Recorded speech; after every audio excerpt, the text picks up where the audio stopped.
सबसे पहले बात शीतकालीन सत्र की करेंगे। भारी हंगामे और जनहित के मुद्दों पर चर्चा के बगैर ही विधानमंडल का सत्र खत्म हो गया। 5 दिनों के सत्र में सरकार ने द्वितीय अनुपूरक बजट के साथ ही बगैर बहस के ही 3 विधेयक पास करा लिए। सदन में जीएसटी विधेयक, औद्योगिक विवाद संशोधन विधेयक और बिहार विनियोग विधेयक को पास कराया गया। सत्र में 558 सवाल पूछे जाने थे, लेकिन सिर्फ एक सवाल पूछा जा सका, जबकि मुजफ्फरपुर कांड, सीतामढ़ी, सीबीआई और लालू प्रसाद जैसे मुद्दों पर सवाल सदन के बाहर ही गूंजते नजर आए। यहां पर नेता सिर्फ पोस्टर्स के साथ अपने आप को चमकाते हुए नजर आए।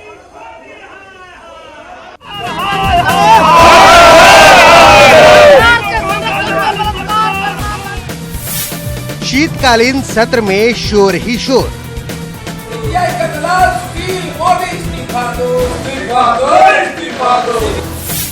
माननीयों की शोर में दब गए मुद्दे। निकम्मी है, सरकार इस्तीफा दो, इस्तीफा दो। काम न काज सिर्फ उठी आवाज।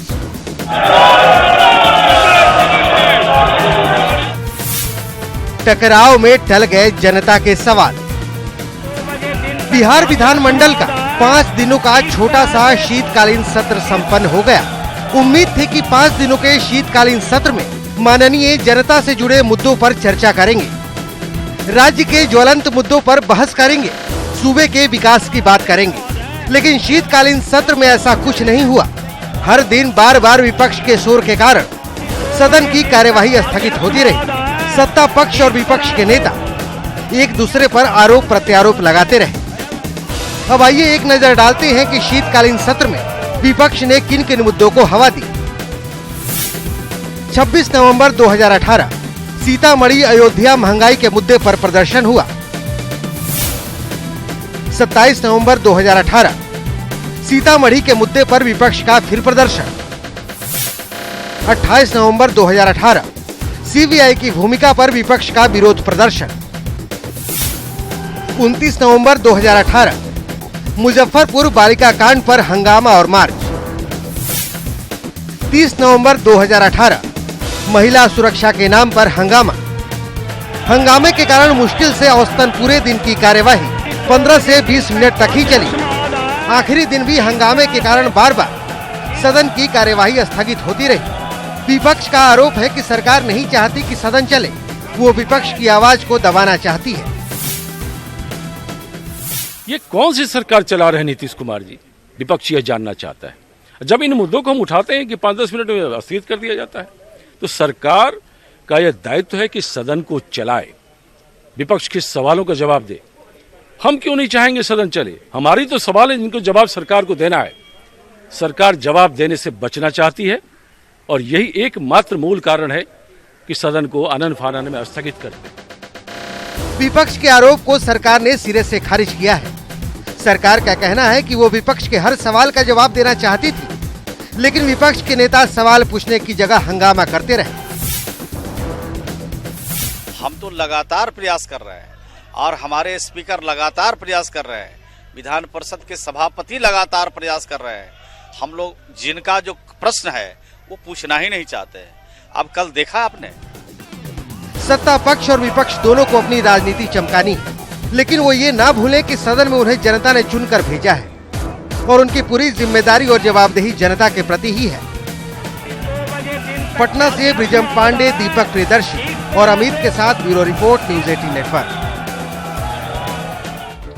तो ये पूरा सत्र हंगामे की भेंट चढ़ गया और बिहार विधानमंडल के शीतकालीन सत्र के दौरान विपक्ष का पोस्टर वॉर देखने को मिला। विपक्ष के विधायकों और विधान पार्षदों ने रंग बिरंगे पोस्टर के जरिए सरकार का ध्यान खींचने की कोशिश की। देखिए ये रिपोर्ट।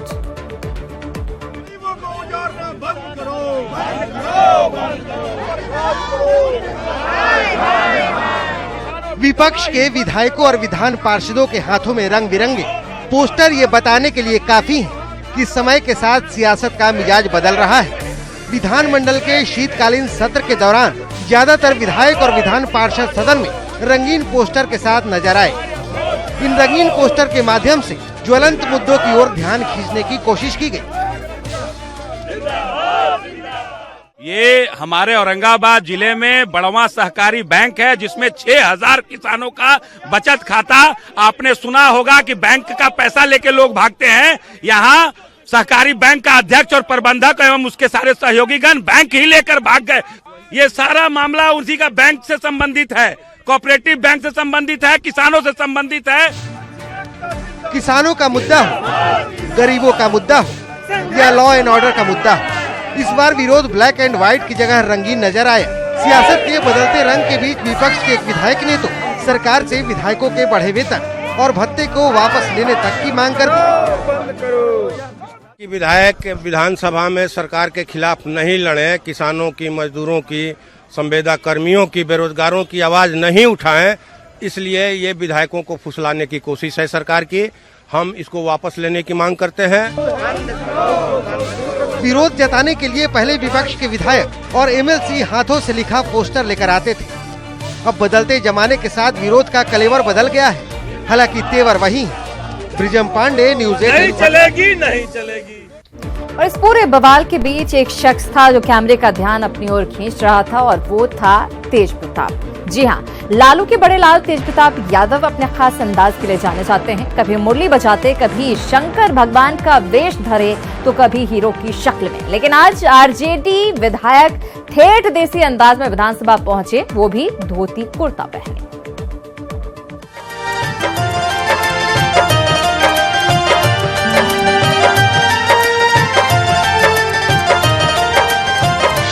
लालू के बड़े लाल का देसी ठाठ देखिए। धोती कुर्ता में पहुंच गए विधानसभा। तेज प्रताप का अंदाजे बयां है खास। आरजेडी प्रमुख लालू प्रसाद के बड़े बेटे तेज प्रताप यादव का अंदाजे बयां ही उन्हें दूसरे नेताओं से खास बनाता है। जिस देसी लिबास को पहनकर पिता कभी सदन नहीं पहुंचे, उसी विधानसभा की कार्यवाही में शामिल होने तेज प्रताप पहुंच गए धोती कुर्ता में। बिहार विधानमंडल के शीतकालीन सत्र के आखिरी दिन शायद तेज ये बताना चाह रहे थे कि पारिवारिक उलझनों में भले ही वो फंसे हुए हैं, लेकिन सियासत से दूर होना नहीं चाहते। अलग दिखने की तेज हसरत ही थी कि नेताओं के बीच बिल्कुल देसी अंदाज में तेज प्रताप नजर आए। वैसे तेज प्रताप सियासत से ज्यादा अपनी लीलाओं, रूपों और खास अंदाज के लिए ही जाने जाते हैं। तेज कभी कृष्ण के वेश में मुरली बजाते नजर आते हैं।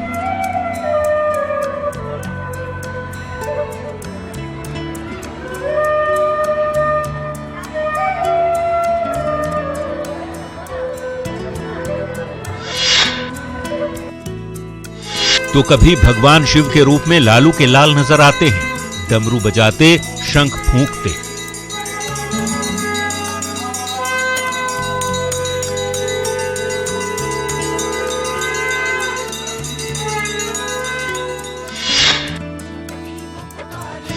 तेज प्रताप की हसरत हीरो बनने की भी है। देखिए कैसे रुद्रा फिल्म के हीरो बनने चले हैं।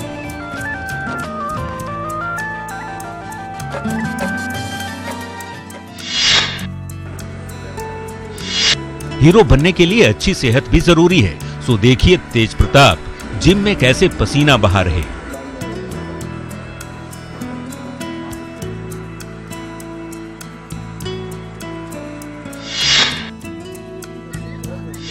सियासत का भी तेज अंदाज देख लीजिए। दलितों संग जमीन पर बैठकर भोजन करना भी इनका शौक है।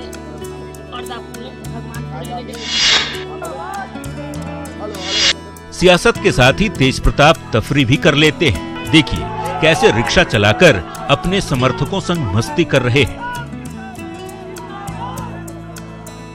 तो तेज का अंदाजे बयां ऐसा कि सबका ध्यान खींच लेते हैं। वैसे तेज प्रताप यादव सियासत से ज्यादा इन दिनों पारिवारिक उलझनों में घिरे हैं। पत्नी ऐश्वर्या राय से तलाक की अर्जी की कानूनी लड़ाई शुरू हो चुकी है। करीब महीने भर तक परिवार से दूर रहने के बाद गुरुवार को वो पटना में तलाक के केस की हाजिरी लगाने पहुंची और कोर्ट से निकलने के बाद कहा कि तलाक की अर्जी वापस नहीं लेने के अपने फैसले पर वे कायम हैं और अपनी लड़ाई खुद ही लड़ेंगे। Bureau report, news 18।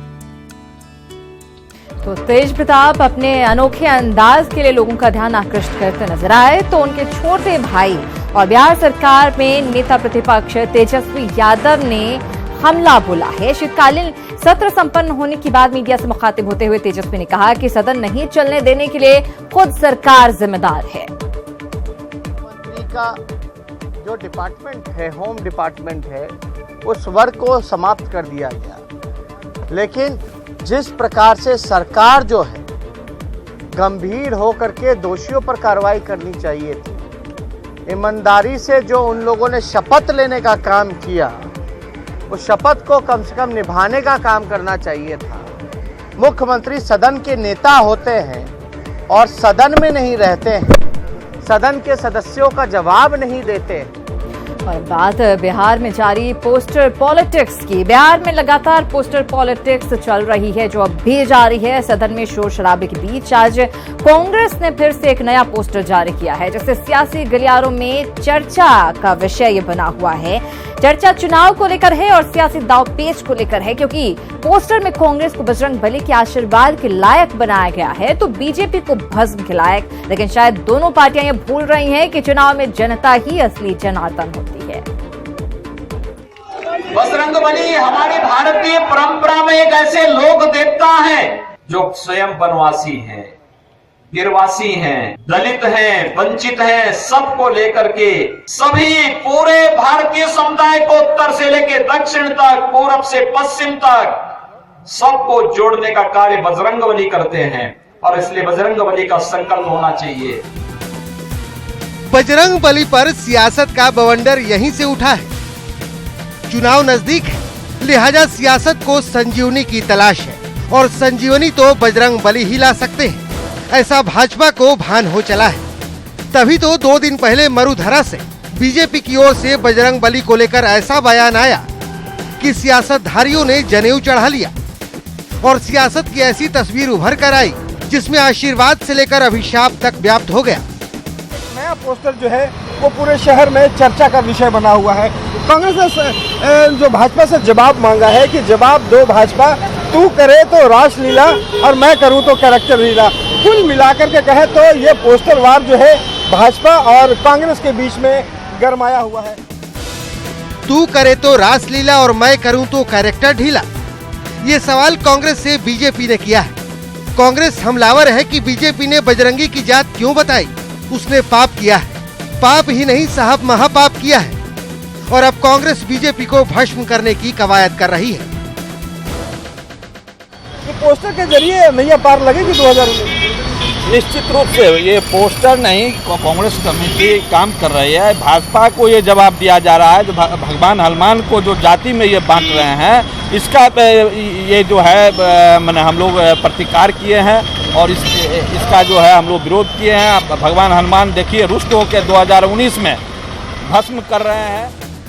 मुद्दे की बात करें तो भावनाओं के बवंडर की बदौलत कांग्रेस हो या बीजेपी दोनों विकास की परत को ढकना चाहते हैं, जिसमें हकीकत को तलाशें तो छेद ही छेद नजर आते हैं। लिहाजा अब तो राम हो या बजरंगी, बेड़ा वही पार लगाएंगे, क्योंकि जनता का तो बेड़ा गर्क ही होना है, इतिहास गवाह है। पटना से न्यूज 18 के लिए रवि एस नारायण की रिपोर्ट। इधर आरएलएसपी अध्यक्ष उपेंद्र कुशवाहा ने एनडीए छोड़ने के संकेत अब दे दिए हैं। दिल्ली में न्यूज 18 से खास बातचीत में कुशवाहा ने 5 दिसंबर के बाद गठबंधन से अलग होने का फैसला लेने की बात कही है। हालात को सियासी मजबूरी से भी उन्होंने जोड़ा, तो वहीं बिहार में बिगड़ती कानून व्यवस्था को लेकर नीतीश कुमार पर हमला भी बोला। अब इस तरह का डिसीजन लेने के लिए एक तरह से हम कहें कि मजबूर किया जा रहा है। अब हम बैठेंगे 4, 5, 6 दिसंबर को वहाँ वाल्मीकि नगर और मोतिहारी में, बिहार भर से हमारी पार्टी के सभी नेता आएंगे, राष्ट्रीय पदाधिकारी आएंगे, सब लोग मिलकर वहाँ डिसीजन लेंगे कि क्या करना चाहिए। हम उम्मीद नहीं करते थे, इसलिए हमने कोशिश की। पहले तो राष्ट्रीय अध्यक्ष भारतीय जनता पार्टी, उनसे मिलने का प्रयास किया। उनसे जब मुलाकात नहीं हो पाई तो प्रधानमंत्री से मिलने की हमने कोशिश की, लेकिन मुझको समय नहीं मिल पाया अभी तक। तो इस परिस्थिति में अब तो कुछ न कुछ तो सोचना ही पड़ेगा आखिर। और इसका कारण है कि प्रशासन के प्रति अब अपराधियों के मन से भय बिल्कुल समाप्त हो चुका है। कुल मिलाजुलाकर पहले तो मुझको लगता था कि नीतीश कुमार जी अगर ईमानदारी से कोशिश करेंगे तो स्थिति संभल सकती है, लेकिन अब बात जहां तक चली गई है अब मुख्यमंत्री जी प्रयास भी करेंगे तो अब उनके कंट्रोल में चीज नहीं है। जिन कारणों से उनको जनादेश दिया उसमें सबसे बड़ा कारण था सुशासन, और सुशासन की बात करके लगातार रहे भी वो जीरो टॉलरेंस की बात करते रहे क्राइम के इशू पर, लेकिन आज क्राइम जो पहले हो रहा था 15 साल पहले उससे भी ज्यादा हो रहा है। दुखद स्थिति होती है। हमारी पार्टी के तो 1.5 दर्जन से भी ज्यादा लोगों की हत्या हाल के दिनों में बिहार के विभिन्न हिस्सों में हो गई है और लगातार हो रही है। तो उपेंद्र कुशवाहा के फाइनल फैसले पर अब सबकी नजर रहेगी। बहरहाल अब बात कर लेंगे पूर्वी चंपारण की उस खबर की जहां एक अपराधी के स्टेज पर खुलेआम हथियार लहराने की तस्वीर वायरल हो रही है। हालांकि न्यूज 18 इस वायरल वीडियो की पुष्टि नहीं करता, लेकिन इस वीडियो ने सुशासन पर सवाल जरूर खड़ा कर दिया है।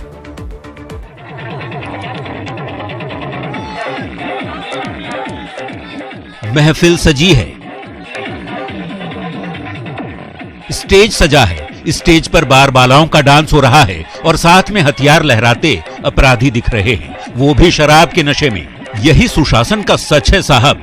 कहने को तो यहाँ सुशासन है, कानून का राज है, लेकिन खूंखार अपराधी खुलेआम हथियार लहराते हैं, वो भी पूर्ण शराबबंदी वाले राज्य में शराब पीकर। वीडियो पूर्वी चंपारण के कल्याणपुर थाना क्षेत्र के बखरी गांव का है और हाथ में हथियार लेकर स्टेज पर डांस करता ये है रवि रंजन।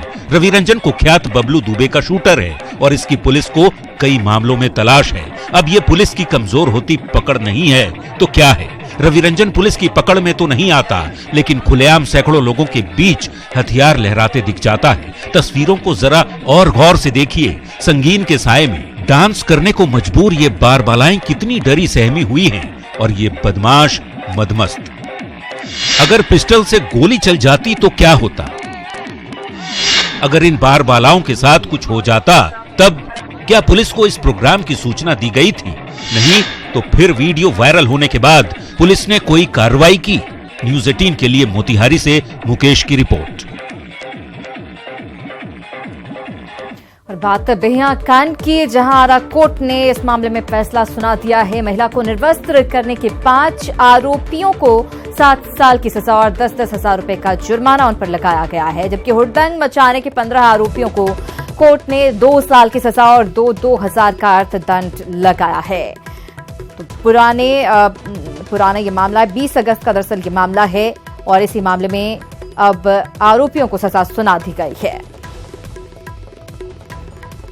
ताज मड़ई और सिकंदर 354 बी में 7 वर्ष की सजा 4 लोगों को 5 लोगों को, हाँ। और SC ST एक्ट में 2 वर्ष 10,000 का जुर्माना दिया 20,000। उधर मुजफ्फरपुर बालिका गृह यौन उत्पीड़न कांड में प्रशासन ने संचालक संस्था सेवा संकल्प एवं विकास समिति से जुड़े लोगों पर शिकंजा कसना शुरू कर दिया है। डीएम कोर्ट के आदेश से संस्था के सभी 7 सदस्यों की चल अचल संपत्ति जब्त करने का आदेश दिया गया है। आदेश के मुताबिक संपत्ति जब्त करने के लिए जिला अवर निबंधक को रिसीवर बनाया गया है, जबकि DTO को संस्था से जुड़े सदस्यों के 10 4 पहिया वाहनों की जब्ती करने का आदेश दिया गया है। इसके अलावा जिला विधि प्रशाखा ने सभी के घर को नोटिस देकर 1 हफ्ते के भीतर अन्य संपत्ति की जानकारी शपथ पत्र के जरिए देने का निर्देश दिया है और इसके अलावा 6 दिसंबर को सभी 7 सदस्यों को हाजिर होने का आदेश भी जारी किया गया है। चर्चित बालिका गृह यौन उत्पीड़न कांड में अब डीएम कोर्ट की तरफ से कार्रवाई शुरू हुई है। सेवा संकल्प एवं विकास समिति जो बालिका गृह का संचालन करती थी, इस एनजीओ से जुड़े हुए तमाम 7 सदस्यों की चल अचल संपत्ति को जब्त करने का आदेश जारी हुआ है। इसके साथ ही एक नोटिस जो जिला विधि प्रशाखा है उसके द्वारा आशा देवी जो ब्रजेश ठाकुर की पत्नी है उसके घर पर चिपकाया गया है और इसके अलावा और जो 6 सदस्य हैं उनके घर पर भी नोटिस है कि साफ तौर पर इसमें 6 दिसंबर को सशरीर उपस्थित होकर जवाब देना है कि क्या इसके अलावा और भी संपत्तियां हैं। जिला प्रशासन ने जो संपत्तियों का आंकड़ा जुटाया है उसके अलावा यदि कोई और संपत्ति है तो उसके बारे में भी 7 सदस्यों से पूछा गया है ताकि जिला प्रशासन कार्रवाई कर सके। साथ ही साथ इस नोटिस में इस बात का भी जिक्र है कि जो संपत्ति अटैच की जा रही है यदि उनका ये नहीं है तो शपथ पत्र के माध्यम से 6 दिसंबर को वो उपस्थित होकर जवाब दें। जाहिर है जिला प्रशासन ने कार्रवाई तेज कर दी है और सेवा संकल्प एवं विकास समिति से जुड़े हुए जो तमाम 7 सदस्य हैं उनकी चल अचल संपत्ति जब्त करने की प्रक्रिया शुरू कर दी गई है। कैमरामैन संजीव के साथ प्रवीण ठाकुर, न्यूज 18 मुजफ्फरपुर। दिल दहलाने वाली खबर सुपौल से है, जहां एक हैवान बाप ने अपनी 3 महीने की बेटी को गला दबाकर मौत के घाट उतार दिया। घटना कर्णपुर गांव की है। आरोपी ने ससुराल से 20,000 दहेज नहीं मिलने पर इस घिनौनी करतूत को अंजाम दिया। पुलिस ने आरोपी को गिरफ्तार कर लिया है। क्या नाम है जी तुम्हारा? नाम बोलो। चले बाहर भीतर करेला घर में सुतल रे बेटी रे पिया के सुता के निकल गेलिए रे घर से चले ले वाले वो आदमी में हमरा बेटी रे मार रे लिए दल गेलिए घर देखैला हमर बेटी मरल हमरा कुरिए से मार नहीं यार ओतना मार ये पत्नी द्वारा लगाया जा रहा है इसमें कि उसके भौजाई संबंध है और इसी कारण जो है ना दहेज का भी मांग करने के लिए उसको मारपीट करके वहाँ पहुँचा दिया गया था और दहेज का मांग कर रहा था और नहीं देने के कारण वो सुबह में बच्चे का बताया जा रहा कि बच्चे का गला दबा कर हत्या कर। तो अभियुक्त तो पकड़ा ही गया है, फिर आगे जाँच